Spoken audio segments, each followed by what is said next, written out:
4 joyaux emblématiques du Louvre en 110 secondes. Prêt? Tout d'abord, le diamant du Régent.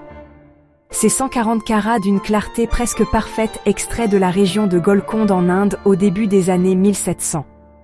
Un régent français l'a acheté en 1717, d'où son nom. Il a couronné des rois survécus à une révolution, et Napoléon l'a serti dans la poignée de son épée de sacre pour un maximum de prestige. Aujourd'hui, vous le trouverez étincelant dans la galerie d'Apollon, brillant glacé et étrangement moderne pour quelque chose de 3 siècles. Ensuite, le diamant de Sancy, jaune pâle, environ 55 carats, et un passé aussi tortueux qu'un roman d'espionnage. Il a appartenu à Nicolas de Harlay, seigneur de Sancy, est passé entre des mains royales, y compris Henri IV, et a disparu plus d'une fois. La taille est ancienne et étrange, selon les standards actuels, mais cette douce lueur à la bougie est exactement la raison pour laquelle les cours l'adoraient. Au Louvre, il trône comme une rumeur devenue réalité. Troisième, la couronne de Louis XV. Fabriquée pour son couronnement en 1722, cette couronne était autrefois recouverte de vrais diamants et de pierres précieuses colorées.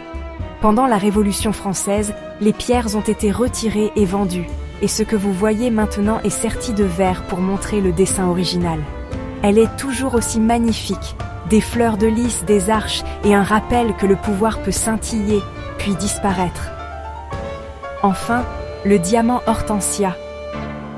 Environ 20 carats, une rare couleur rose pêche qui ressemble à un lever de soleil piégé dans la pierre. Nommé d'après Hortense de Beauharnais, la belle-fille de Napoléon, il a été porté sur des tenues de cérémonie et a survécu à des vols pendant la Révolution. Sa couleur n'est pas voyante, elle est chaude, romantique et discrètement rebelle. Tenez-vous devant et vous comprendrez pourquoi les gens ont tout risqué pour un simple scintillement. Si vous visitez le Louvre, dirigez-vous vers la galerie d'Apollon. La pièce elle-même est un joyau, et ces 4-là en sont le cœur battant, des histoires de survie gravées dans la pierre. Lequel ramèneriez-vous à la maison dans un monde parfait où les alarmes n'existent pas? Je sais que ma réponse change à chaque fois.